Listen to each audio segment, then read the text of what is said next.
हाँ जी, class 12th है। Book का नेम है themes in Indian history part 2 और सब्जेक्ट हिस्ट्री का है। हमने इस सीरीज में जो पहले दो थीम्स की हैं वो है थीम 5 एंड थीम 6। अगर हम थीम 5 की बात करें तो वो ट्रैवलर्स के ऊपर एक चैप्टर था, through the eyes of travellers, perception of society. अगर हम थीम 6 की बात करें तो ये भक्ति सूफी ट्रेडिशंस की बात करता था, changes in religious beliefs and devotional text. इसके बाद थीम 7 और थीम 8 जो है ये बात करते हैं इंपीरियल कैपिटल विजयनगर, जो आप डेक्कन में पढ़ेंगे, और peasants, zamindar and the state, agrarian society and the Mughal empire. इसके पहले आज हम करेंगे थीम 9। तो थीम 5, थीम 6 के बाद हम थीम 9 पढ़ेंगे, जिसमें किंग्स एंड क्रॉनिकल्स के बारे में पढ़ेंगे, द मुगल कोर्ट्स के बारे में पढ़ेंगे, 16-17 सेंचुरीज के बारे में पढ़ेंगे, और यहाँ से आपको इम्पोर्टेंट सारी कंसेप्ट मिल जाएंगे। ये है इस बुक का पार्ट 2। पार्ट 2 में theme 5, theme 6, theme 7, theme 8, theme 9 आती है, 1, 2, 3, 4, 5। इसके बाद आ जाता है पार्ट 3, जिसमें थीम 10 एंड थीम 11 भी आती है, colonialism and the country side, rebels and the राज।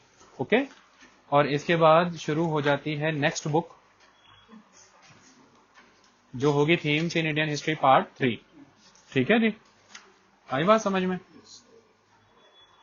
तो आज हम करते हैं theme 9, Kings and chronicles, the Mughal courts. Very good.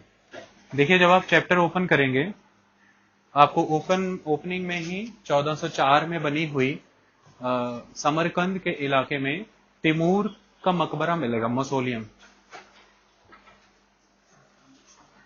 ये जो तिमूर का मौसोलियम है, इस वजह से बिगिनिंग में दिखाया गया है क्योंकि चैप्टर मुगलों से शुरुआत होती है, और मोस्ट ऑफ द टाइम अगर आप मुगल्स की बात करें तो आप इन्हें मंगोल की वोकैबुलरी से लेते हैं।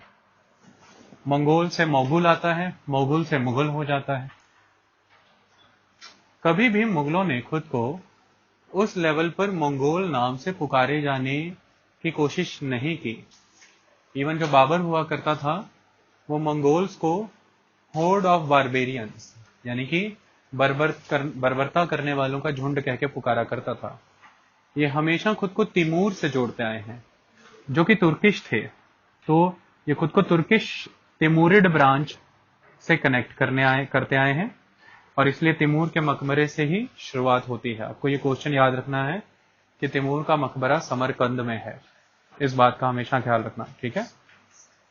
तो अब बिगिनिंग जब होगी तो किस तरह की चीजें हमें नजर आती हैं। जो चंगेज खान हुआ करता था, उसका जो एल्डेस्ट सन हुआ करता था चगताई, उस चगताई से जो चगताई तुर्कों की ब्रांच निकली है, उन चगताई तुर्कों की ब्रांच से ये तिमूर आया, और तिमूर से आगे सारा लीनियज आपको क्लियर है बाबर तक का। तो ये जो मुगल हुआ करते थे ये एक तरह से चगताई तुर्क थे। तो मुगलों को आप चगताई तुर्क की ब्रांच से काउंट करते हैं। सेकेंड एस्पेक्ट, ये जो मुगल हुआ करते थे, आने वाले समय में जब यूरोपियन भारत आएंगे वो इनके रूलर्स को मुगल लीनियज से जोड़ करके, मंगोल लीनियज से जोड़ करके देखेंगे तो उनके नोमेनक्लेचर में मुगल वर्ड फेमस है, और हम वहीं से इनको मुगल मुगल काउंट करते आए हैं। और इनफैक्ट ये मुगल टर्मिनोलॉजी इतनी फेमस थी कि उस टाइम पर रेडल किपलिंग की लिखी हुई जो बुक है, एक important book, the jungle book, उसका जो कैरेक्टर है वो खुद मोगली है। वो मुगल वर्ड की वजह से ही है, तो इट्स मोगली। और वो हम लोग मोगली कहते हैं, वो लोग कहते हैं मौगली, तो इट्स मौगली, MOWGLI। तो मौगली माने द मुगली, मुगल। तो रिडल किपलिंग इसी फीवर से ग्रस्त है, क्योंकि मुगल फीवर बहुत है, मुगलों का दौर है, मुगलों की चर्चा है, मुगलों का नाम बहुत है, तो इसलिए मुगली वर्ड आ जाता है। ये इंपॉर्टेंट एस्पेक्ट है। ये क्वेश्चन हमेशा याद रखना कि रिडल किपलिंग की बुक है जंगल बुक, ये क्वेश्चन भी आता है। तो जब हम मुगलों की शुरुआत करते हैं, किस तरह के रूलर आपको देखने को मिलते हैं। आपको पता है पहले बाबर हैं 1526 से 1530 तक, फिर आपको पता है हुमायूं आ जाएंगे पोजीशन पे 1530 से 1540 तक पहले, फिर शेरशाह सूरी उन्हें हरा देंगे, और फिर 1540 से वो खाक छानेंगे रेगिस्तानों की और सफाविद डायनेस्टी के शाहों के पास शरण लेंगे। फिर 1540 से 1555 तक हमारी कंट्री में सूर डायनेस्टी रूल करेगी 15 साल के लिए, और इसमें से शेरशाह सूरी का रूल सिर्फ 5 ईयर का है, 1540 से 1545 तक। इसके बाद 1555 में हुमायूं वापस से अपनी गद्दी को जीतेंगे, लेकिन विद इन अ ईयर उनकी डेथ हो जाएगी। 1556 में पोजीशन पर अकबर आएगा और अकबर 1605 तक इसको रूल करेगा। 1605 से लेकर के 1627 तक आपको सलीम उर्फ जहांगीर नजर आता है। 1628 से लेकर के 1658 तक आपको खुर्रम उर्फ शाहजहां नजर आता है। 1658 से लेकर के 1707 तक आपको आलमगीर उल्फ औरंगजेब नजर आता है। औरंगजेब का टाइटल था आलमगीर, ये बात याद रखना है, ठीक है। तो कुल मिलाकर के इस तरह की एक मुगल क्रोनोलॉजी आपके सामने आती है। क्रोनोलॉजी पे फोकस बहुत स्ट्रांगली किया गया। तो मुगलों के चैप्टर की शुरुआत जब होगी तो एक वर्ड क्रॉनिकल्स बहुत इंपॉर्टेंट है।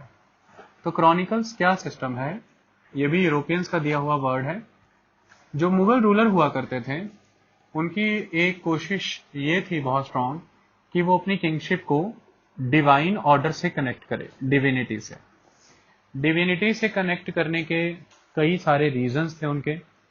सबसे पहला रीजन उनका ये था डिविनिटी से खुद को कनेक्ट करने का कि उनके अंदर डायरेक्टली जो गॉड है उसकी क्वालिटीज ट्रांसमिट हो रखी हैं, और गॉड की वो जो लाइट है जो गॉड से एमनेट होती है वो सबसे पहले मुगल सम्राट को रिसीव होती है।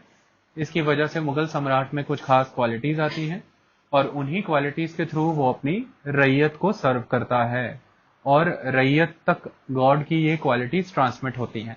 तो अगर जनता को, सब्जेक्ट को गॉड की क्वालिटीज चाहिए तो उसको इंटरमीडिएट बनाना ही पड़ेगा मुगल एम्पायर को, मुगल रूलर को। तो डिविनिटी का एक कंसेप्ट ये है कि ऑटोमेटिकली ही आप जनता और भगवान के बीच में आ गए हैं अगर सब्जेक्ट को गॉड की उस ब्लिस का बेनिफिट उठाना है तो। पहली बात। दूसरा एस्पेक्ट ये है कि जब आप एक हॉस्टाइल कंट्री में रूल करते हैं जो कि एलियन लोगों से भरी पड़ी है, जो नॉन मुस्लिम है, उनके बीच में अगर आपको अपना एटीट्यूड स्ट्रांग करना है अपनी जमात के बीच में, जो आपका मुस्लिम वर्ग है, उलेमा सेक्शन है या आपकी खुद की पॉपुलेशन है, तो वो अगर आपको इक्वलेंट टू गॉड ट्रीट करेंगे तो ही आपकी खातिर एक ऐसा एटमॉस्फेयर क्रिएट करेंगे उस होस्ट कंट्री में कि आप वहां पर स्टेबल हो सकें। अदरवाइज हो सकता है एक होस्ट कंट्री में जाकर के आपको अपनी जमात का भी उस लेवल पर साथ ना मिल पाए। तीसरा, जब भी आप इस तरह की कंट्रीज में जाते हैं आपकी पॉलिटिकल कंसिडरेशंस हो जाती हैं कि आपको अपने धर्म से जुड़ी नियमों में परिवर्तन थोड़े बहुत करने पड़ते हैं। इन नियमों में आप परिवर्तन नहीं कर सकते क्योंकि जो पूरी की पूरी सोसाइटी है वो एक ऑर्थोडॉक्स रिलीजियस क्लर्जी सेक्शन के अधीन है, उलेमाओं के अधीन है। तो ऐसे में रूलर बंदिशों में है, वो किस तरह से अपने नए सब्जेक्ट के लिए, नए लैंड के लिए, नए एटमॉस्फेयर के अकॉर्डिंग अपने रिलीजन में थोड़ी बहुत मॉडिफिकेशंस करे ताकि ये रिलीजन वहां के लोगों के लिए फिजिबल हो पाए, लोग दबा सा महसूस ना करें, उनकी सांस ना घुटे, ताकि वो विद्रोह ना कर दें। तो इसके लिए अगर आप गॉड की क्वालिटीज का रुतबा एम्पायर में डाल देते हैं तो फिर एम्पायर के पास काफी स्ट्रेंथ आ जाती है कि वो अपने ऑर्थोडॉक्स रिलीजियस सेक्शन को बाईपास करके अपने धर्म से जुड़ी हुई कुछ प्रोविजंस को थोड़ा मॉडरेट फॉर्म में या मॉडिफाइड वर्जन में लोगों के सामने रख सके ताकि लोग फिजिबल महसूस करें उस चीज को एग्जीक्यूट करने में। और ये बड़े पैमाने पर नजर आता है पेंटिंग्स के फॉर्म में। अगर आप बात करेंगे प्रॉफेट मोहम्मद की, तो प्रॉफेट मोहम्मद ने क्या कहा है तो अल्लाह जाने, लेकिन उलेमा सेक्शन पेंटिंग के बहुत खिलाफ था और अकबर और जहांगीर के साथ एक कंटिन्यूअस कन्फ्लिक्ट रहा है उलेमा सेक्शन का, ऑर्थोडॉक्स रिलीजियस सेक्शन का, कि पेंटिंग आप नहीं बना सकते हैं क्योंकि प्रॉफेट मोहम्मद ये कह गए, रसूल मोहम्मद ये कह करके गए हैं कि जब कोई पेंटर पेंटिंग बनाता है तो वो गॉड की पावर को, उसकी क्वालिटीज को एक्वायर करना चाहता है किसी भी ह्यूमन को नेचुरल फॉर्म में क्रिएट करने को लेकर के। तो आप ह्यूमन की natural form in the form of painting नहीं क्रिएट कर सकते क्योंकि आप में वो रुतबा नहीं है। ह्यूमन क्रिएट करने की पावर सिर्फ और सिर्फ गॉड में, अल्लाह में, अल्लाह ही करेगा। तो अकबर ने इसका रिवर्स कंसेप्ट दिया। अकबर कहाँ से देगा, ये तो अबुल फजल की सोच थी। अकबर ने कहा कि मेरे मुताबिक पेंटर अल्लाह की प्रेजेंस का सबसे बड़ा नमूना है, क्योंकि पेंटर जितना भी प्रयास कर ले, वो कैसी भी फॉर्म और इमेज क्रिएट कर ले, लेकिन उसे उसी वक्त एहसास हो जाता है कि वो एक इंसान है, क्योंकि वो उस इमेज में जान नहीं डाल सकता। तो अल्लाह को महसूस करने का इससे बड़ा कोई तरीका नहीं हो सकता। सबसे ज्यादा अल्लाह को महसूस एक पेंटर कर सकता है, क्योंकि वो उसी समय अपने आप को बेबस पाएगा जब वो अल्लाह के जैसा बनाया हुआ इंसान की एक नेचुरल पेंटिंग तो बनाएगा, लेकिन अल्लाह की तरह जान नहीं डाल सकता। इसका मतलब अल्लाह है और वो उसके नीचे है। तो कुल मिलाकर के इस तरह के थॉट अबुल फजल देता रहा और कंफ्लिक्ट होते चले गए। लेकिन आने वाले माहौल में, जिस जमाने में, जिस समाज में आए हैं, वहां पे मॉडरेशन तो करनी पड़ेगी। ऐसे आपको रुतबा देना पड़ेगा सम्राट को कि वो अल्लाह के निगहबान का रुतबा रखता है, वो उसका शेडो है, उसकी क्वालिटी है, उसकी सबलाइम हेलो की लाइट सबसे पहले इसको रिसीव होती है। फिर इसके बाद जो आगे निकलेगा उसी से उलेमाओं को कुछ रिसीव होता है, उसके बेसिस पे उलेमा कुछ सोचते हैं, तो वह एटलीस्ट एम्पेरर की सोच से तो नीचे ही है, तो एम्पेरर की सोच ही प्रिवेल करेगी। ये सारी बातें टेक्निकली डेवलप की गई। इसके अलग एस्पेक्ट, डिविनिटी को एम्फेसाइज करने का एक रीजन ये भी स्ट्रांग रहा कि अकबर बहुत से थॉट्स जनता पर इम्पोज करना चाहता था, अपनी बातें लोगों तक रखना चाहता था, उनसे उन्हें अपना परसेप्शन समझाना चाहता था। अब कोई आपकी बात सीरियसली नहीं लेगा अगर वो आपके सामने ईश्वरीय तत्व के तौर पर ना आए, तो एक माहौल बनाना पड़ता है। तो ईश्वरीय तत्व जब अकबर के साथ जोड़ा गया तो उसकी आइडियोलॉजी, उसके थॉट, उसके कंसेप्ट लोगों की सोच में बांध दिए गए, डाल दिए गए, लोगों में अंदर तक उतार दिए गए, तो लोग उस तरह से सोचना शुरू हुए। वरना एक कट्टर मुस्लिम समाज, एक कट्टर हिंदू समाज, जब आप इतने कट्टर समाज में रहते हैं, आप कैसे अपने मुस्लिम समाज को इस बात के लिए राजी कर सकते हैं कि हम हिंदुओं के तोड़े हुए मंदिर बनाना चाहते हैं, हम होली का त्यौहार मनाना चाहते हैं अपनी हिंदू रानियों के लिए, हम दिवाली मनाना चाहते हैं हिंदू रानियों के लिए। ये नहीं हो सकता है अगर लोगों की सोच को आपने वेव नहीं कर दिया, और उस सोच को वेव आप पॉजिटिवली करना चाहते हो, दबाना नहीं चाहते हो। सप्रेशन से नहीं काम चलेगा, क्योंकि सप्रेस करोगे तो वो कभी ना कभी खड़े हो जाएंगे। आपने उनकी माइंड को ऐसा वेव कर दिया है कि वो समझ रहे हैं कि ये ही धर्म है, यही तो धर्म है, इस्लाम तो यही सिखाता है ना, बंदगी करो, सभी को अपना बनाओ। तो अकबर ने हमें ये मीनिंग सिखाया, सीधा गॉड आ रहा है इसके अंदर, द गॉड आकर के इसको ये सब बता रहा है, तभी एक लेवल और हायर जा रहा है। तो कुल मिला के हमें रिफाइन कर रहा है, वरना अदरवाइज अकबर ये कंसेप्ट नहीं यूज करता। और अकबर अगर ये कहता तो ये कंसेप्ट अकबर का हो जाता, गॉड का थोड़ी ना होता। और अकबर के कंसेप्ट तो गए भाड़ में, हम तो मानेंगे ही नहीं। अकबर कौन होता है ये बताने वाला कि हम दिवाली मनाएं? अकबर कौन होता है? होली धर्म भ्रष्ट करना चाहता है हमारा। लेकिन जब अकबर के अंदर से गॉड बोलेगा फिर सब कुछ ठीक हो जाएगा। तो अल्लाह बोले तो ठीक है, अकबर बोले तो अच्छी बात नहीं है। तो अकबर में अगर अल्लाह दिखा नहीं सकते, तो अकबर में अल्लाह दिखाने का एक ही तरीका है कि अल्लाह का रुतबा दिखा दिया जाए, कि उसके इर्द गिर्द माहौल बनाया, ऑरा बनाया जाए। और ऑरा अब दिखेगा तो नहीं, आप कहेंगे लाइट नहीं दिख रही, किधर है इसका ऑरा? तो ऑरा बनाते हैं साथ में खड़े लोग, ऑरा बनाते हैं शब्दों से, लेखनियों से, अपनी बातों से, तो ऑरा बन जाता है, सुन सुन के माहौल बनता है। आई बात समझ में? तो ये सारी बातें इंपॉर्टेंट हैं। डिवाइन कंसेप्ट को दिखाने के लिए सबसे इंपॉर्टेंट चीज ये रही कि हम डिवाइन हैं। आपको पेंटिंग्स दिखेंगी और पेंटिंग्स में आपको मोस्टली ग्लोब पकड़े नजर आएंगे। जैसे इन्होंने ग्लोब पकड़ा हुआ है, वो ग्लोब दिखाता है इनके सर्कुलर कांटेक्ट पूरी तरह से, कि घूम के बात यहीं पे आनी है, कहीं से भी घूम घाम के बात इन्हीं पर ही आनी है। ये शुरू से अंत तक यही है, और डिवाइन ऑर्डेन है इनके पास राज करने का। तो अल्टीमेटली अपने डिवाइन ओरिजिन को दिखाने के लिए ये अपनी जीनोलॉजी पे फोकस करेंगे। जब जीनोलॉजी पे फोकस करेंगे तो फिर पीछे से आगे तक जिधर भी जाना है, तो आपको यही दिखेगा कि चंगेज खान से लेकर के, तैमूर से लेकर के, हमारे सारे बंदे देख लो और एक भी बता दो जिसने राज नहीं किया हो। और इतने 100 साल से, 1200 साल से अब तक डिवाइन ऑर्डेन नहीं होता तो कोई राज तो कर नहीं सकता था। ये तो डिवाइन ही है, हम तो लिखवा के आए हैं कि हमें राज करना है, तो तुम क्या हमें चैलेंज करते हो? तो जीनोलॉजी पे फोकस होगा, यहीं से क्रॉनिकल्स आएंगे।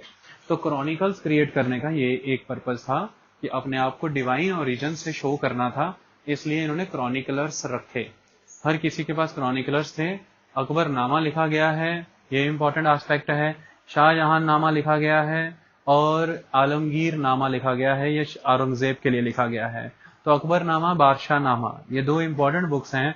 और अकबर नामा अगर अबुल फजल ने लिखने का काम किया है, तो बादशाह नामा उस समय में रोकना इसको, इसको रोकना। अकबरनामा जहां पर लिखा है अबुल फजल ने, वहीं पर जो बादशाह नामा है ये अब्दुल हामिद लाहौरी का लिखा हुआ है, अब्दुल हामिद लाहौरी का। ये इंपॉर्टेंट बात है। इसे बाद में फिर से मॉडिफाई किया है सादुल्ला खान ने, और इसमें अगर आप देखें तो 20 ईयर्स की कहानी तो लिख करके चला गया है, ये जो है अपना क्या नाम था इसका, अब्दुल हामिद लाहौरी। लेकिन इसके बाद की कहानी लिखने का काम किया है वारिस ने। ठीक है, तो ये बातें याद रखना। कितने लोग बादशाह नामा से जुड़े हुए हैं? एक तो अब्दुल हामिद लाहौरी, ये बच्चा है, पुपिल है किसका? ये अबुल फजल का। ये बात याद रखना। इसके बाद लाहौरी के बाद बादशाह नामा पे काम करेगा सदाउल्ला खान, और फिर फाइनली काम करेगा वारिस। तो ये नाम अब बहुत सारे आएंगे, आपको याद रखने हैं। तो ये जो क्रॉनिकल्स हैं ये इंपॉर्टेंट एस्पेक्ट है और हमें बहुत सारी चीजों की जानकारी देते हैं। किस सेंस में ये जानकारी देने का काम करते हैं, चलिए उनको समझते हैं। जब आप ये कहते हैं कि आपको डिवाइन ऑर्डेन प्राप्त है, आप ऊपर से आते हैं भगवान से ये क्वालिटीज लेकर के, तो किस तरह से आप उन चीजों को शोकेस करते हैं, आप कैसे जस्टिफाई करते हैं कि हाँ आपके पास ये है। तो उसका एक कंसेप्ट है कि आपको ये बताना होता है कि आपकी सोसाइटी में जस्ट ऑर्डर होना चाहिए, जस्ट ऑर्डर होना चाहिए। तो अगर आपके पास अल्लाह का नूर है तो जस्ट ऑर्डर सबसे पहली बात होगी। तो जस्ट ऑर्डर को ऑलवेज प्रमोट किया गया, ये एक इंपॉर्टेंट बात थी। तो जस्ट ऑर्डर को प्रूव करने के लिए कई सारे एम्बलम्स का इस्तेमाल किया गया। एम्बलम्स क्या बताते थे? अगर आप मुगलों की पेंटिंग को देखेंगे या उनके अदर आर्टिकल्स देखेंगे तो आपको वहां पर एक ही साथ गोट और लायन दिख जाएगा। ठीक है, बकरी और शेर एक साथ दिखेगा। कभी शेर और बकरी साथ तो नहीं हो सकते ना, शेर बकरी को खा जाएगा। तो शेर और बकरी जहां साथ है वहां पर क्या मतलब बताया जा रहा है कि जो एक दूसरे का भोजन है वो एक दूसरे के साथ प्यार से मोहब्बत से रह रहे हैं। मतलब डिवाइन ऑर्डेन के थ्रू अकबर इतनी डाइवर्सिफाइड लोकेलिटी पे रूल कर रहा है, जहाँ पे हिंदू हैं, जैन हैं, पारसी हैं, मुस्लिम भी हैं, और दल देख लें तो ईरानी है, तुरानी है, कुर्दिश है, अफगानी है, सारे ही हैं। ऐसी डाइवर्सिफाइड कम्युनिटी में, ऐसी डाइवर्सिफाइड ज्योग्राफी में, लोकेलिटी में कोहेसिव फोर्स का काम, यूनिफिकेशन का काम कौन कर रहा है? अकबर, जिसको डिविनिटी मिली हुई है, जो डिवाइन ऑर्डेन से आता है। और ऐसे करने के लिए वो जस्ट ऑर्डर को प्रमोट करता है, और वो जस्ट ऑर्डर दिखाया गया है शेर और बकरी के नमूनों से कि शेर बकरी एक साथ हैं, कोई किसी को खा नहीं रहा, कोई किसी को नुकसान नहीं कर रहा, सब कुछ बिल्कुल ठीक है। इसको ये भी समझ सकते हो कि शेर इस्लाम है, शेर अकबर है, या शेर मुसलमान है। बकरियां जो अदर रिलीजन है, तो शेर बकरी को खाता नहीं, बकरी महफूज है, शेर क्या घोष में। ये तो पहली बार देखने को मिला। शेर अदरवाइज बकरी को खाता है, बकरी डरती है। इस बार बकरी सेफ है, क्यों? शेर खड़ा है, शेर उसे बचाएगा। तो इस बात पर बहुत फोकस किया गया है। तो जब आप बात करते हैं ये जो नूर है, जो डिवाइन लाइट है, तो फर इजदी, फर इजदी, फरिजदी कहा गया है इस नूर को, इस लाइट को। ये कंसेप्ट कहां से आता है? कोई भी कंसेप्ट एकदम से किसी ने पैदा नहीं किए होते। ये पढ़ाई करने का एक पर्पस तो ये समझ आएगा आपको, हर चीज पीछे से चली आती है, बस उसका इस्तेमाल जरूरी होता है। अगर आप ग्रीक्स को देखें तो प्लूटो इसका जिक्र बहुत पहले कर चुका था। इसके बाद लगभग 12th सेंचुरी में एक पर्सन है शहाबुद्दीन सुहरावर्दी। शहाबुद्दीन सुहरावर्दी ने ईरान में, पर्शिया में ये कंसेप्ट बहुत जबरदस्त वे में प्रमोट किया, और यही कंसेप्ट शहाबुद्दीन सुहरावर्दी से आगे पहुंचा एक पर्सन शेख मुबारक। शेख मुबारक का अकबर के जीवन पे बहुत असर था। अकबर जब छोटा था तो जहां पर बैरम खान बैरम खान उसकी पॉलिटिकल सिस्टम को हैंडल कर रहा है, वहीं शेख मुबारक का भी असर उस पर हो रहा था। और शेख मुबारक एक हाईली लिबरल टॉलरेंट मुस्लिम था। ये सूफी कंसेप्ट की तरफ जाता है, ये ऑर्थोडॉक्स नहीं था। शेख मुबारक का ही असर है कि अकबर इतना टॉलरेंट पैदा हुआ, क्योंकि शेख मुबारक ने अपने बेटे फैजी और अबुल फजल में ये दोनों क्वालिटी डाल दी थी, और अकबर इन्हीं के साथ बड़ा हो रहा था। फैजी, अबुल फजल इन सबको देख रहा था, जान रहा था। तो अल्टीमेटली शेख मुबारक के थ्रू ये कंसेप्ट अबुल फजल में आ गया, ये डिवाइन लाइट वाला, और अबुल फजल के थ्रू ये फरिजदी का कंसेप्ट अकबर में डाल दिया गया। तो तो ये ग्रेजुअली आया है पीछे से। शहाबुद्दीन सुरा प्लूटो से शहाबुद्दीन सुहरावर्दी शेख मुबारक से उसके बेटे फैजी अबुल फजल, और अबुल फजल के साथ किसके, ये अकबर, ये आड़ी थे दोनों आपस में। तो कुल मिलाकर के क्या बताया जा रहा है, वही आस्पेक्ट। ये कौन सा कंसेप्ट है फरीजदी का, ये कंसेप्ट है कि जो गॉड की लाइट आती है वो एक हेरारिकी में आती है, मतलब ऑर्डर वाइज आप रहते हैं उसको रिसीव करने के लिए। उस हेरारिकी में जो सबसे टॉप पोजीशन पे खड़ा है वो मुगल अकबर है, वो मुगलिया सल्तनत का रूलर अकबर है। अकबर नेम भी बड़ा पियस है, इसी कॉन्टेक्स्ट में है। तो जलालुद्दीन, वैसे इसका नाम जलाल था, ये इनके सबके नाम हुआ करते थे, ठीक है। जैसे अगर आपको बाबर का नाम कोई पूछे तो जहीरुद्दीन बाबर, जहीरुद्दीन बाबर। अगर आपसे हुमायूं का नाम पूछे नसीरुद्दीन हुमायूं। अगर आपसे अकबर का नाम पूछे तो जलालुद्दीन अकबर। तो इसे पहले जलाल कहा जाता था। तो अकबर तो नाम बाद में दिया है, ये जलालुद्दीन है। अकबर इसको नाम तब दिया गया है जब इसने पिलग्रिमेजेस टैक्स और जजिया टैक्स माफ कर दिया, तो इसे हिंदू जनता के द्वारा खुशी से इसे यह नाम दिया गया था। यही एक इंपॉर्टेंट एस्पेक्ट है, ठीक है। तो कुल मिला अकबर वो जो ज्ञान का भी धनी है, हालांकि अकबर अनपढ़ था, ये बात याद रखना। तो कुल मिलाकर के अब ये क्या बताया जा रहा है कि इस हायरार्की में अकबर टॉप पे खड़ा है। एक मिनट रुकना, खुश हो गई ना। कुल मिला के अकबर उस हायरार्की में टॉप पे खड़ा है और उसी के थ्रू सब कुछ आगे फर्दर ट्रांसमिट हो रहा है, ऐसा इन्होंने प्रोजेक्ट कर दिया। अब जस्ट ऑर्डर को हमने प्रमोट कर दिया, एक साथ ही रहते हैं शेर और बकरी, लाइट का कंसेप्ट साथ में जोड़ दिया। तो जैसे ही आप देखेंगे 17th सेंचुरी आ जाती है, 17th सेंचुरी में जितनी पेंटिंग्स हैं रूलर के साथ सब लाइम हेलो दिखानी शुरू कर दी जाती है। ऑलवेज जो बैक साइड दिखाई जाएगी, एक पेंटिंग भी है उसमें जो जहांगीर है वो अकबर को देख रहा है मिरर में। तो जो बैकग्राउंड्स दिखाई जाएंगी वो ऑलवेज डार्क दिखाई जाएंगी, लेकिन जो कैरेक्टर दिखाया जाएगा वो बहुत हाईलाइटेड दिखाया जाएगा। मतलब सारी लाइट किस में से एमनेट हो रही है, कैरेक्टर में से, और वो आस पास को क्या कर रही है, प्रकाशमान जगा रही है, रोशनी फैला रही है। ये कंसेप्ट काफी स्ट्रॉन्ग कर दिया गया था उस टाइम में। आई बात समझ में। तो इस तरह की पेंटिंग्स पर फोकस किया गया और इन पेंटिंग्स के थ्रू ये सिलसिला आगे बढ़ा। जस्ट ऑर्डर के बारे में अगर हम देखें तो और क्या चीजें हो सकती हैं, डिवाइन लाइट वाला और क्या कंसेप्ट हो सकता है। इस कंसेप्ट का यहां से भी पता चलता है कि अकबर के समय में चाहे वो चर्च हुआ करते थे, चाहे मंदिर थे, मस्जिदें थी, गिरजाघर हुआ कर रहे चाहे साइनागॉग्स हुए हेब्रियोस ज्यूज लोगों के, सभी को बनने की आजादी अनुमति थी। ये भी एक क्वालिटी है। और आपने देखा कैसे खंबात के इलाके में चर्च बनाने की अनुमति दी। गोवा के इलाके में सरगर्मियां हो रही हैं इन लोगों की, इस बात का पता चल गया था अकबर को। जो पुर्तगाली लोग हुआ करते थे, इन्होंने 15th सेंचुरी में 1498 में भारत में कदम रख लिए थे। इसके बाद से ही पुर्तगाल के राजाओं ने, स्पेन के राजाओं ने जो सोसाइटी ऑफ द जीसस नाम के मिशनरीज थे, जिन्हें जेसुएट कहा जाता है, ये जेसुएट्स भारत भेजने शुरू किए। अब ये जेसुएट्स आकर के टिक रहे थे गोवा में। अकबर को इस बात का पता लगा, अकबर ने गोवा में अपना मिशन भेजा कि जेसुएट्स को लेके आओ मेरे दरबार में। तो एंटोनियो मोन्सेराते पहला जेसुएट है जो अकबर के दरबार में पेश होता है। यह अब तक का सबसे फेवरेट क्वेश्चन है यूपीएससी का कि पहला जेसुएट मिशन किसके दरबार में आया, अकबर के। पर्सन कौन था, एंटोनियो मोन्सेराते। तो मोन्सेराते अकबर के दरबार में आता है जेसुएट बन के।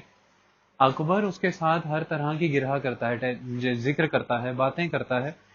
और ये जो जेसुएट्स हुआ करते थे अकबर के दरबार में उसके बगल में बैठा करते थे, अकबर के बच्चों को टीचिंग और कोचिंग दिया करते थे, अकबर के साथ कैंपेन्स पे साथ जाया करते थे। अकबर के बारे में जो किताबें लिखी गई हैं उनमें इंपॉर्टेंट बातें ये भी दर्ज कराया करते थे। इस लेवल पर इन जेसुएट्स को अनुमति मिली हुई थी। तो ये किस बात का प्रमाण है, टॉलरेंस। ये किस बात का अंदेशा है, जस्ट ऑर्डर, जस्ट सोसाइटी। ये कहां से आ रही है, क्योंकि रूलर डिवाइन है। डिविनिटी में तो कोई डिस्क्रिमिनेशन नहीं होती ना, तो रूलर ऑलवेज ये कंसेप्ट प्रोजेक्ट कर रहा है कि डिवाइन हूं मैं डिस्क्रिमिनेशन नहीं कर सकता हूं। ये एक इंपॉर्टेंट बात है। इसके बाद फतेहपुर सीकरी में इबादत खाने का निर्माण करा करके वहां पर सभी संप्रदाय के लोग, चाहे वो जैन हैं, पारसी हैं, ब्राह्मण हैं, मुस्लिम हैं, जेसुइट्स हैं, सभी के साथ धर्म के ऊपर चर्चाएं करनी, उनके विचार सुनना। उन विचारों को सुन करके मानना, अपनाना और सभी की गुड क्वालिटीज को लेकर के दीन इलाही या तौहीद इलाही की शुरुआत करना, ये भी इस बात का प्रमाण है कि ये जस्ट ऑर्डर है। ये इस बात से होता है कि डिविनिटी है, ये एक इंपॉर्टेंट बात है। फिर खास तरह का फरमान जारी कर दिया जाना कि नगर में सभी धर्म और सभी संप्रदायों को पूरी आजादी है अपने थॉट्स अपने प्रोसेस करने की, लेकिन एक ही बंदिश है उनके ऊपर कि कोई भी अपने थॉट्स और कंसेप्ट्स को दूसरे पे थोपेगा नहीं। और दूसरी बात, ऐसा करते हुए कभी भी शाही फरमानों के, शाही नियमों का उल्लंघन नहीं किया जाएगा। अगर आप ये नहीं करते हो, दोनों चीजें आपसे नहीं हो रही, तो आप अपने धर्म को लेके जितना प्रोसीड करना चाहते हो आप अपने रिलीजन को लेके प्रोसीड कर सकते हो, कोई दिक्कत की बात नहीं है। ये जस्ट ऑर्डर का ही प्रमाण है जो ये हुआ करता था। जस्ट ऑर्डर की बात करें तो आगरा, थैंक यू, जो आगरा जो हुआ करता था, ये सीट हुआ करती थी मुगलों की। वैसे आपको मैं ये बता दूं कि मुगलों की सीट बहुत बार बदली है। हुमायूं के समय में मुगलों की सीट काबुल हुआ करती थी। उसके बाद अगर हम आगे बढ़ें तो भारत जब अकबर के कंट्रोल में आता है तो मुगलों की सीट स्ट्रांगली हुमायूं के मैंने बाबर के समय बताया ना काबुल हुआ करती थी। हुमायूं कह रहे, बाबर के समय में काबुल हुआ करती थी। हुमायूं के समय में अकबर, आगरा जो है वो कंट्रोल में था प्रॉपर और आगरा को सीट बनाया गया। इसके बाद जब हम आगे बढ़ते हैं तो अकबर के समय में आगरा को कंसोलिडेट किया गया, लेकिन मोइनुद्दीन चिश्ती की दरगाह पर जाने वाला, अजमेर शरीफ तक जाने वाला वो जो रास्ता है, उस रास्ते के ऊपर डायरेक्टली एक सिटी का निर्माण कराया गया जिसे फतेहपुर सीकरी कहते हैं। तो फतेहपुर सीकरी का निर्माण इस वजह से कराया गया कि वो अजमेर शरीफ के रास्ते पर पड़ती है और वहां से जो पैसेज है वो इजी रहता है और आप इजीली वहां तक जा सकते हैं। तो यहां से पता लगता है कि सूफियों से संबंध बहुत स्ट्रांग थे। इनफैक्ट अकबर की बात माने तो अकबर ने मोइनुद्दीन चिश्ती की दरबार में अजमेर शरीफ में एक मस्जिद का भी निर्माण कराया है। ये भी एक इंपॉर्टेंट एस्पेक्ट है। मोइनुद्दीन चिश्ती को गरीब नवाज भी कहते थे, याद रखना। आपको क्वेश्चन आता है गरीब नवाज किसे कहते थे, तो गरीब नवाज उसे कहते हैं। आई बात समझ में? इससे पता लगता है कि जस्ट ऑर्डर है। फिर एक पर्सन है बदाऊनी। बदाऊनी बदाऊनी क्रिटिकल राइटर है। बदाऊनी ये लिखता है अकबर के बारे में मुंतखब उल तारीख में। किताब का नाम है मुंतखब मुंतखब उल तारीख। बदाऊनी की किताब मुंतखब उल तारीख। बेअंत बार क्वेश्चन पूछा जाता है कि बदाऊनी की मुंतखब उल तारीख किसकी है। MUNTAKHAB -UL तारीख TAWARIKH।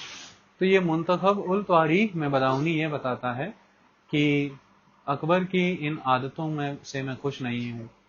इसने लिटरली 1576 का टाइम वो बताता है कि इसने अग्नि की पूजा की है और इसने सूर्य नमस्कार किया है। अग्नि की पूजा यानी कि किस धर्म को दर्शाता है? पारसी। पारसी किसकी पूजा करते हैं? अग्नि, द गॉड ऑफ फायर। तो पता है ना आपको, गॉड ऑफ फायर ईरान सारा पढ़ाया था। ईरान गॉड ऑफ फायर, अग्नि देवता मानते हैं वो लोग। तो अग्नि की पूजा बताती है किसको? पारसी। और सूर्य की पूजा किसको बताते हैं? हिंदू धर्म। तो ये सूर्य की पूजा करी, इसने सूर्य नमस्कार किया, इसने अग्नि की पूजा की। ये ठीक बात नहीं है, धर्म का नाश कर रहा है। लेकिन एक तरफ अगर सोचो तो इन्हीं पूजाओं से क्या पता लगता है? Tolerant society. क्या बनाना चाहता है वो? एक नॉन कम्युनल एटमॉस्फेयर क्रिएट करना चाहता है, कम्युनल एटीट्यूड नहीं डेवलप होने देना चाहता है। फिर उसका 1563 में पिलग्रिमेजेस टैक्स, 1564 में जजिया खत्म कर देना, ये सारे इवेंट जस्ट ऑर्डर की तरफ जाते हैं। ये सब डिविनिटी से आता है कि वो डिविनिटी से बिलोंग करता है, इस वजह से वो ये सारे काम कर रहा है। कुल मिलाकर के जब हम ये बात करते हैं कि डिविनिटी है, रूलर इस तरह से काम किया करता था, ये तब तक नहीं कर सकते अगर हमारे पास इसका अकाउंट ना हो प्रॉपर। जब हम अकाउंट की बात करते हैं तो अकाउंट के तौर पर क्रॉनिकल्स आर वेरी फेमस। और ये क्रॉनिकल्स को तैयार करने का एक प्रोसेस था प्रॉपर। एक सेगमेंट वो था जो फॉलिएज प्रिपेयर किया करता था, पन्ने तैयार करता था। एक सेगमेंट था वो जो लिखने का काम करता था, कैलीग्राफिस्ट। एक सेगमेंट वो हुआ करता था जो इसके ऊपर रंग लगाने का काम किया करता था। और एक सेगमेंट वो हुआ करता था जो छोड़े हुई जगह पर, स्पेसेस पर पेंटिंग करने का काम करता था। और एक सेगमेंट वो था जो इसे बाइंड करने का काम करता था। पूरे के पूरे एक मशीनरी इस्तेमाल हो रही थी और ये जिस जगह पर काम करते थे इस जगह को किताब खाना कहा जाता था। तो किताब खाने बहुत इम्पोर्टेंट हुआ करते थे उस टाइम पर, और किताब खानों में ये छपने का काम करती थी। धीरे धीरे इन्होंने इसको लाइब्रेरी के तौर पर डेवलप कर लिया और यहाँ पर चीज़ें किताबें लिख ली गई हैं, वो जमा हो जाती हैं, जो नई हैं उन्हें लिखा जाता है। ये इंपॉर्टेंट एस्पेक्ट है। तो किताबों को लिखते लिखते अगर आप देखें तो लिखना एक बहुत बड़ी अदा मानी गई है। लिखना बहुत बड़ी काबिलियत की बात हुआ करती थी। और अबू फजल शब्दों का जिक्र करता पाया गया है बड़े सारे कॉन्टेक्स्ट में कि काला अक्षर है जो आम इंसान को देखने में काला लगेगा। वो ये कहता है कि जो लिखना है ये विजडम का प्रमाण है, ये विजडम को प्रिजर्व करने की बात है। जो बोल करके नॉलेज मिलती है सीधा दिल पर असर करती है, लेकिन ये कब फेड हो जाए, कब भूल जाए, कोई पता नहीं। जिनके थ्रू नॉलेज मिल रही है वो कब खत्म हो जाए, कोई पता नहीं।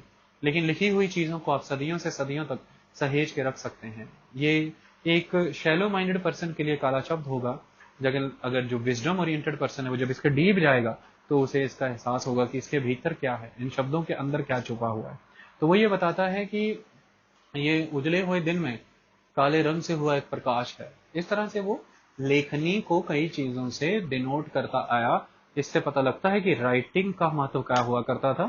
तो अकबर के समय में एक पर्सन हुआ करता था कश्मीर का, मोहम्मद हुसैन ऑफ कश्मीर। तो मोहम्मद हुसैन ऑफ कश्मीर को जरीन कलम का टाइटल दिया गया था। जरीन कलम मतलब द गोल्डन पेन। तो वो बहुत ताकड़ लिखता था, तो मोहम्मद हुसैन को जरीन कलम का टाइटल दिया गया था। जरीन खान हीरोइन भी है ना, तो जरीन ZARRIN, जरीन माने गोल्ड होता है, गोल्डन, गोल्डन होता है। आई बात समझ। तो जरीन कलम का टाइटल दिया गया, द गोल्डन पेन का टाइटल दिया गया। अकबर को एक खास तरह का राइटिंग स्टाइल पसंद था, नस्तलिक। नस्तलिक राइटिंग तरीके में क्या हुआ करता था कि आप कर्सिव हैंड राइटिंग के तौर पर देखते हैं, प्रॉपर कर्व्स, पर्शियन लैंग्वेज में कर्व्स आने चाहिए प्रॉपर। तो ये मोहम्मद हुसैन नस्तलिक राइटर का मास्टर था, यह बहुत भयंकर नस्तलिक लिखा करता था। उस समय में जो बुक्स पेजेस हैं उनको जो बाइंड किया जाता था उसका एक हिस्सा नीचे वाला लगभग 1/4 एरिया तो राइटर अपने साइन के लिए ही ले लिया करता था। तो ये पूरा इलाका उसी को डिनोट हो जाता होता था। ये पूरा इलाके में ये उसका सिग्नेचर चल रहा है साउथ में, इस बुक के नीचे 1/4 पेज पे। तो ये है प्रॉपर नस्तलिक राइटिंग। देखिए सारे कर्व आपको तीनों लाइनों में, तीनों कर्व आपको जितने भी शब्द लिखे हैं इन शब्द के जितने भी कर्वेचर्स हैं सारे बराबर नजर आएंगे। ये मोहम्मद हुसैन जरीन कलम इसलिए कहलाता था और कलम से लिखता था। तो लेखनी में लेखनी 5 पसंद थी, लेखनी 5। अब लेखनी 5 क्या हुआ करती थी, कलम बनाई जाती थी, कलम का जो साइज रहता था 5 mm की निब रहती थी, इसकी निब रहती थी, उसमें स्याही डाली जाती थी, कार्बन इंक डाला जाता था, उसमें होल किए जाते थे ताकि स्याही अंदर वैक्यूम हवा के प्रेशर से टिप टिप करके निचड़ती रहे। तो इससे जो लिखा जाता, इस कलम से जो लिखते थे वो कलम, वो लिखनी पसंद थी अकबर को। तो ये सारी बातें लेखनी के बारे में बताई गई हैं, ये एक इंपॉर्टेंट एस्पेक्ट था। भाषा का चुनाव अगर करें तो सुल्तनत पीरियड से ही पर्शियन भाषा का इस्तेमाल भारत में हो रहा था। पर्शियन उनकी भी दरबारी भाषा हुआ करती थी। लेकिन अगर हम ध्यान से देखें तो ये मंगोल जो आते हैं तिमूर, तो ये तुर्किश है, तो इनको तुर्किश भाषा तो आएगी ही आएगी। तो बाबर की लेखनियां आपको तुर्किश लैंग्वेज में मिलती हैं। इंपॉर्टेंट क्वेश्चन, बाबर की लेखनियां तुर्किश लैंग्वेज में मिलती हैं। हुमायूं से जब हम शुरू हो जाते हैं तो हुमायूं से आगे आपको पर्शियन लैंग्वेज नजर आनी शुरू हो जाती है। इसके कई सारे कारण रहे होंगे। हुमायूं की सिस्टर हुआ करती थी गुलबदन बेगम। इसने जो फैमिली लाइफ है, जो कोर्ट लाइफ है ना दरबारी के अंदर, जो एक पारिवारिक जीवन है, इसके बारे में बेअंत लिखा है। और ये बाबर की बेटी हुमायूं की बहन गुलबदन बेगम, इसने लिखा हुमायूं नामा। सैकड़ों बार क्वेश्चन आता है हुमायूं नामा किसने लिखा, गुलबदन बेगम। तो इसको कन्वर्ट किया गया है पर्शियन में, तो इसने लिखी होगी तुर्किश में, तो ये तुर्किश में लिखी गई, इसे पर्शियन में कन्वर्ट किया गया। किसको, हुमायूं नामा को। अब अल्टीमेट एस्पेक्ट यहां पर यह है कि अकबर के समय में अकबर ने डेलिबरेटली दरबारी भाषा पर्शियन को बनाया। मतलब उसने ऑर्डर इशू करके पर्शियन को कोर्ट लैंग्वेज बना दिया। और पर्शियन भाषा हर दस्तावेजों में, हर कागज पत्र में, हर लोकल राज्य घराने में, हर नोबल, हर मनसबदार के दफ्तरों में, हर जगह पर लागू हो गई, एवरीवेयर। इसके कई कारण रहे होंगे। जब हुमायूं जो हुआ करता था, जब वो खाक छान रहा था, तो वो दौड़ के चला गया था ईरान। अब ईरान से जब वो भारत आ रहा था, तो उसके साथ काफी ईरानी, वहां के शाहों ने ईरानियों को साथ भेजा उसे एस्कॉर्ट करने के लिए। तो वो यहाँ पर आकर के सेट होने शुरू हो गए। ये एक इम्पॉर्टेंट है। तो जैसे बहुत ही जबरदस्त पेंटर वहां से आए थे भारत, ये एक इम्पॉर्टेंट एस्पेक्ट है। तो मीर सैयद अली एक पेंटर है जो वहां से भारत की तरफ आया। तो ये इस तरह के और भी लोग हैं, पर्सनैलिटीज हैं, जो उस समय में एक वेव के तौर पर हुमायूं के साथ भारत आते हैं। इसके बाद बहुत से और भी लोग हैं जो बाद के समय में हुमायूं के बाद भारत के साथ संबंध पर्शिया के बहुत अच्छे हुए। इंटेलेक्चुअल, ब्यूरोक्रेटिक, डिप्लोमेटिक ट्रांजैक्शंस इनके बीच में ऑलवेज होती रहती थी। तो इस वजह से मुगलिया दरबार में अपनी पोजीशन पाने के लिए, अच्छे रेम्यूनरेशन के लिए इंटेलेक्चुअल लोगों का फ्लो बना रहा पर्शिया से। तो पर्शिया से लोगों के यहाँ पर आ जाने की वजह से, इसके दरबार में ज्यादा मजबूत पकड़ उनकी हो जाने की वजह से ऐसा कहा जा सकता है कि दबाव बनाया गया होगा। जैसे अकबर के ऊपर एक प्रेशर आया ऑटोमेटिकली कि पर्शियन को कोर्ट लैंग्वेज बनाया जाए। तो इस वजह से पर्शियन कोर्ट लैंग्वेज बनवा दी गई। और इसके बाद से जिनका पर्शियन लैंग्वेज पर होल्ड था, वो दरबार में अच्छी पोजीशन, अच्छा रुतबा बनने लगा, क्योंकि उनकी लैंग्वेज है और जिसका उस लैंग्वेज पे होल्ड है वो इंपॉर्टेंट पर्सनैलिटी हो जाएगा। तो एक बात इसको भी ध्यान में रखना कि दरबारी भाषा पर्शियन हुआ करती थी। आई बात समझ में? तो ये है लेखनी की बातें, ये लिखने की बातें हैं। इसमें सबसे इंपॉर्टेंट जो दो पर्सनैलिटीज हैं, एक वो जो कैलीग्राफिस्ट जो लिख रहे हैं, और एक वो जो मिनिएचर पेंटिंग्स बना रहे हैं। पेंटिंग्स का कंसेप्ट ये हुआ करता था कि जो उस पन्ने पर लिखा है, उस सफ़े पर जो लिखा है, उसके रिलेटेड जगह छोड़ दी जाती थी और बाद में आके पेंटर अपना काम शुरू करता था, उसको पढ़ करके पेंटिंग बनाता था। अब सोच के देखिए, इमेजिनेशन से पेंटिंग करना, और as it is seen depict कर देता था, वो एज इट इज सीन बना देता था। और ये इतनी गहराई में छपता था लोगों के दिमाग में कि लिखे हुए कंसेप्ट जिंदा लगने लग जाते थे। मतलब अबू फजल ये कहता पाया गया है कि पेंटरों में तो क्वालिटी कुछ ऐसी है कि ये ऐसा लगता है कि एनिमेटेड वर्ल्ड में जान डाल देते हैं, उन्हें जिंदा ही कर देते हैं, सब कुछ जिंदा लगने लग जाता है। तो इस तरह से जो किताबें बनाई गई बड़ी जीवंत हो गई। फाइनल जो बुक बन के किताब आती थी, जिसका कवर हीरे जवाहरातों से जड़ा रहता था, बाइंडिंग कवर, जिसके अंदर एक से एक धाकड़ मिनिएचर पेंटिंग है, जो कहाँ से, कोई ईरान के दरबार से आए हैं, कोई ओटोमन दरबार से आए हुए पेंटर हैं, जो जिसमें लिखा है मोहम्मद हुसैन ने, जो जरीन कलम कहलाता है। तो अपने आप में ही ये एक आर्ट पीस हो जाता था। तो जो एम्पायर जितना रुतबा रखता था, उसकी किताबों की क्वालिटी इतनी हाई है, तो उसकी क्वालिटी से उसके रुतबे का पता लगने लगा। तो एम्पायर के लिए धाकड़ किताबें बनवाना एक रुतबे का सबब बन गया। तो ये भी बात ध्यान में रखना। तो इस वजह से किताबों पर फोकस बहुत हाई लेवल पर किया गया है। तो अकबरनामा अबुल फजल के द्वारा लिखा गया। इसमें 3 वॉल्यूम आपने देखे हैं, लिखे गए हैं। पहला वॉल्यूम है जिसमें आदम से लेकर के अकबर के जीवन तक को खंगाल दिया गया है। आदम से अकबर तक का जीवन है। इसमें अबुल फजल ने गुलबदन बेगम और बाकी लोगों की भी मदद ली जिन्होंने हुमायूं नामा लिखा था। और हैरानी की बात यह है कि गुलबदन बेगम ने कभी भी कोई पॉम्पस या यूलोगाइज अकाउंट नहीं दिया बाबर का, हुमायूं का, किसी का भी। इनफैक्ट उसने ये बताया कि कैसे इनमें कन्फ्लिक्ट हुआ करते थे, कैसे ये झगड़ते थे, कैसे सब कुछ हुआ करता था, और ऑलवेज वुमेन को बीच में इंडक्ट किया जाता था कि सुलह सफाई कराओ।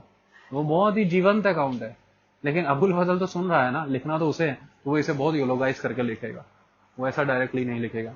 इसके बाद जो इसका थर्ड पोर्शन है ना, एन अकबरी, वो एक इम्पॉर्टेंट पोर्शन है, उसके बारे में डिटेल में पढ़ोगे आप, अभी इस चैप्टर में नहीं।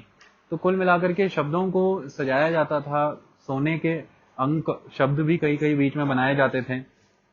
तो एन अकबरी के बारे में आप पहले पढ़ चुके हो, बस इस समय आपके पास यही पता होना चाहिए कि 3 वॉल्यूम में लिखी हुई ये आपके सामने किताब है जिसका नाम है अकबरनामा। उसकी एक किताब है एन अकबरी, तीसरा वॉल्यूम है। ये मैंने राइटिंग के बारे में बता दिया, ये इन कंसेप्ट के बारे में बता दिया, और ये सारी चीजें आप जान चुके हैं। जब हम पेंटिंग का जिक्र करते हैं तो ईरान का एक पेंटर है बेहजाद, BIHZAD, बेहजाद। बेहजाद का जिक्र बहुत स्ट्रांग होता है कि बेहजाद की जो बनाई हुई चीजें हैं वो अपने आप में ही जीवंत होती हैं। जब आप भारत में जहांगीर का जिक्र करेंगे तो जहांगीर के समय में एक पेंटर आ जाएगा अबुल हसन।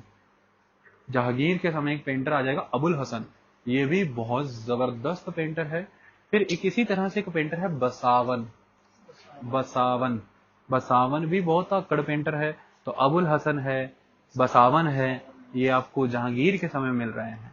और इसके अलावा जब आप बात करते हैं सैयद अली की, मीर सैयद अली की, ये आपको अकबर के दरबार में दिखेंगे, क्योंकि ये हुमायूं के साथ आए हैं ना, ये आपको अकबर के दरबार में दिखे। तो आप जब आपको क्रॉनिकल में कराऊंगा तो आपको अकबर के और जहांगीर के 6-6, 7-7 पेंटर हैं वो लर्न करने हैं, कौन से जहांगीर के हैं और कौन से उसके हैं। ठीक है, तो आगे जाकर के एक पेंटिंग दिखेगी आपको बुक में, इसमें जहांगीर को एक सपना है, ऐसा कहा जाता है ड्रीम ऑफ जहांगीर।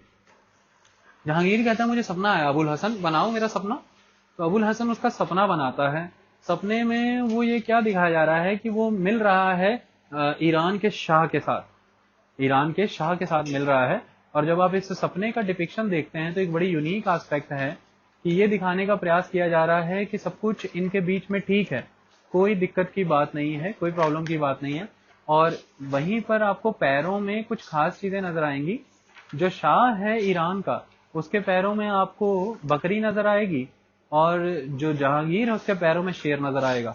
मतलब ईरान का शाह बकरी है और ये शेर है। फिर ईरान के शाह की बॉडी और साइज देख लेना, और जहांगीर का बॉडी और साइज देख लेना। ईरान के शाह के कपड़े देख लेना और जहांगीर के कपड़े देख लेना, दोनों की हैट भी देख लेना। तो कुल मिलाकर के ये बताने का प्रोजेक्ट किया गया है कि शेर और बकरी वाला सिस्टम मैं रखना चाहता हूँ, मैं तुम्हारे साथ मोहब्बत वाले रिश्ते ही रखना चाहता हूँ, तुम जरा सेटिंग में आ जाओ। और हैरानी की बात मैं आपको ये बता दूं कि जहांगीर और ये कभी मिले ही नहीं लाइफ में। अब अबुल हसन ने क्यों बनाए हैं, क्योंकि इसके पहले जब जहांगीर ने एक एम्बेसी भेजी थी इसके पास, shah of the Safavid dynasty के पास, तो बसावन क्या था साथ में। और बसावन जाके देख के आया था इसको, शाह को। तो बसावन ने जो आकर के नरेटिव दिया है, जो भी उसने वहां पे पोर्ट्रे बनाए वो यहाँ पर लाया, इनको देख करके ये अबुल हसन ने क्रिएट कर दिया है। और एकदम एक्चुअल था, एकदम एक्चुअल क्रिएशन थी। जबकि दोनों कभी मिले नहीं आपस में, ना जहांगीर मिला है ना शाह मिला है। तो कुल मिलाकर के इस तरह से पेंटिंग बड़े लेवल पर इस्तेमाल हुई है, अलग अलग चीजें दिखाई गई हैं। औरंगजेब के विवाह का दृश्य दिखाया जाएगा जब उसे हीरों से जड़ी हुई पगड़ी देने जा रहा है शाहजहां, तो ये दृश्य बहुत इंपॉर्टेंट है। जहां नारा बड़ी खुश नजर आएगी जब दारा शिकोह की शादी की तैयारियां चल रही हैं, मेहंदी का रस्म चल रहा है, ये सारा इंपॉर्टेंट एस्पेक्ट है, तो इसकी पेंटिंग बनाई जाएगी। तो हर चीज की एक पेंटिंग आपको नजर आ जाएगी इस पीरियड में। पेंटिंग के थ्रू हमें इनका इतिहास पता चलता है। आई बात समझ में? इतना क्लियर है भाई? ये जितने भी प्रोसेस हुए, चाहे वो कन्वर्जन ऑफिस सेक्ट करना यानी कि मख्ताब खाने, ट्रांसलेटरी डिपार्टमेंट जिन्हें कहा जाता था, जिनमें बहुत सारी इंडियन बुक्स को ट्रांसलेट किया गया पर्शियन भाषा में, जिनमें रज़्मनामा एक बुक है, the book of fights, the book of war, ये महाभारत का ट्रांसलेशन है रज़्मनामा। इसी तरह से जो पर्शियन है धीरे धीरे ये मॉडरेट हो जाएगी इंडिया में, और बहुत सारी अलग अलग लैंग्वेजेस के साथ इसका फ्यूजन हो जाएगा। तो पर्शियन और हिंदवी का combination is equal to Urdu भाषा। उर्दू का जन्म भारत में हुआ है। इसके पहले मुसलमान पर्शियन बोलते थे या अरबिक बोलते थे या तुर्किश बोलते थे या कुर्दिश बोलते थे। उर्दू भारतीय मुसलमान ने बोली है पहली बार। ये हिंदी भी भाषा और पर्शियन का मेल है, और ये मोस्टली भाषा है गजलों की। ये इंपॉर्टेंट बात है, ठीक है। तो उर्दू का जन्म हो जाएगा, इसके बाद उर्दू काफी चलन में आ जाएगी। और अगर आप बात करें भारत के राजपूताना रूलरों की, मराठा रूलरों की, इवन तमिलियन स्टेट्स की भी, तो ये पर्शियन का इस्तेमाल तो नहीं करते रहे, लेकिन पर्शियन वर्ड्स और उनके ईडियम्स का, मुहावरों का इस्तेमाल ये जम के करते रहे हैं। तो इस बात का भी ध्यान रखना। तो आपको अगर साउथ में मिल जाती हैं ऐसी चीजें जो पर्शियन वर्ड या लैंग्वेज से ताल्लुकात रखते हैं, तो घबराना मत, वो इसी पीरियड की देन है, ऐसा होता रहा था, ठीक है। और मुगलिया दरबार में भी हिंदी का असर बड़े पैमाने पर हो रहा था, तो इसलिए तो उर्दू जन्म ले गई ना। तो उर्दू, भक्ति सूफी संतों ने उर्दू भाषा का प्रयोग इसलिए किया क्योंकि पर्शियन एम्पायर की, रॉयल कोर्ट की लर्नड मैन्स की, राइटर्स की भाषा थी। हिंदवी आम जनमानस भारतीयों की भाषा थी। इन दोनों के मिश्रण से जो डेवलप हुआ है, अब जो नॉर्मल मैन है मुस्लिम, उसे पर्शियन भी उतनी लेवल पर आती नहीं। हिंदी का प्रभाव उस पर जा रहा है, पर्शियन भी जैसी आती है वैसी बोल रहा है। दोनों के मिक्सचर से उर्दू है, तो उर्दू आम जनमानस की भाषा है, इसलिए सूफी संत उर्दू का इस्तेमाल करते हैं, तो उर्दू आती है। आई बात समझ में? इस बात का ध्यान रखना, ठीक है जी। Yes sir. ये एक इम्पॉर्टेंट एस्पेक्ट है। अगर हम दरबार को समझने की कोशिश करें कि कोर्ट कैसा हुआ करता था, तो दरबार कुछ इस तरह का हुआ करता था कि उसे भी डिवाइन स्टेटस दिया गया था। उसका जो स्ट्रक्चर ऑर्गेनाइज किया जाता था, उसमें जो रूलर है उसकी पोजीशन जो दिखाई जाती थी, उसका जो थ्रोन हुआ करता था, वो एक्सिस मुंडी की तरह दिखाया जाता था। एक्सिस मुंडी क्या रहता है? अगर आप यूरोपियन कल्चर देखें तो उनके अकॉर्डिंग एक्सिस मुंडी ये है, जिस एक्सिस पर, जिस डंडे पर अर्थ घूम रही है, खड़ी है, वो एक्सिस मुंडी है। तो जो रूलर है वो, ये जो ब्रह्मांड है, ये अर्थ जो है, इसके सेंटर में लगे हुए इस डंडे के समान है जिस पर अर्थ टिकी पड़ी है, तो उसकी position centre of the hall में है, एक्सिस मुंडी, तो एक्सिस मुंडी है। ये पहली क्वालिटी। दूसरी बात, जो पूरा दरबार लगा हुआ था उसमें जो लोगों की बैठने की सेटिंग थी, वो उनके स्टेटस के अकॉर्डिंग थी। जहां पर जैसी सेटिंग है उसी तरह का उसका स्टेटस हुआ करता था, ठीक है। तो स्टेटस के अकॉर्डिंग वो अपना अपना रैंक, अपनी अपनी पोजीशन पर बैठ जाया करते थे। ऑर्डर बहुत ही सेटल्ड था पूरे दरबार में। राजा के, एम्पायर के आने के बाद और जाने के, चले जाने तक किस तरह का आपको बिहेवियर करना है, इसके रूल्स थे। डिटेल्ड प्रोटोकॉल सबको समझाए जाते थे। दरबार अटेंड करने से पहले प्रैक्टिसेस कराई जाती थी, ट्रेनिंग सेशंस होते थे, तो मुंह उठा के दरबार अटेंड नहीं होता था। और फाइनली दरबार में आने और जाने के नियम हुआ करते थे। जैसे जो भी कोई आता था उसे सैल्यूटेशन देना पड़ता था। सैल्यूटेशन क्या होता था कि अपना राइट हैंड आप लेते हैं और राइट हैंड को उठा करके उसकी बैक साइड आप अपने माथे पर लगा करके उसको डाउन करते हैं। तो इसका मतलब क्या है कि आपकी बॉडी में जो सबसे इंपॉर्टेंट पार्ट है आपका माइंड, माइंड जिससे आप सोचते हैं, आपकी थिंकिंग है, तो आप अपनी थिंकिंग को, अपने माइंड को, the genius aspect in your body, you are surrendering to the divine light, आप उसको दे रहे हैं, अकबर को सरेंडर कर रहे हैं। तो आप अल्टीमेटली इस तरह से सैल्यूटेशन देते थे। सैल्यूटेशन से पता लगता था किसका क्या रैंक है। तो जो सबसे डीप सैल्यूटेशन देगा उसका उतना हाई रैंक है। तो जैसे जो प्रोस्ट्रेट करेगा सामने, उसका उतना बड़ा रैंक है। और जो कंप्लीट प्रोस्ट्रेट कर जाएगा, कंप्लीट दंडवत प्रणाम जैसे कहते हैं, उसका उतना बड़ा रुतबा है, वो उतना ही डीप। आम बंदे को तो सल्यूट करने की भी इजाजत नहीं है बादशाह को। जैसे आम बंदा है ना, वो साहब उसको हाथ वहीं पकड़ के कलम कर दिया जाता था। खतरनाक माहौल था कि तू मतलब व्हाट आर यू डूइंग। ये पहली बात। इसको बदल दिया था आगे जा करके, सिस्टम चेंज हो गया था। अब यहाँ पर ये मोस्टली चेंज किया है अकबर, जहांगीर, शाहजहां। शाहजहां के नाम समय में एक सिस्टम आ गया, चार तस्लीम और जमीन बोस।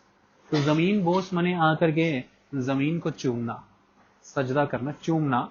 तो सजदा सिस्टम तो पहले था, ये चूम रहा है, तो चूमना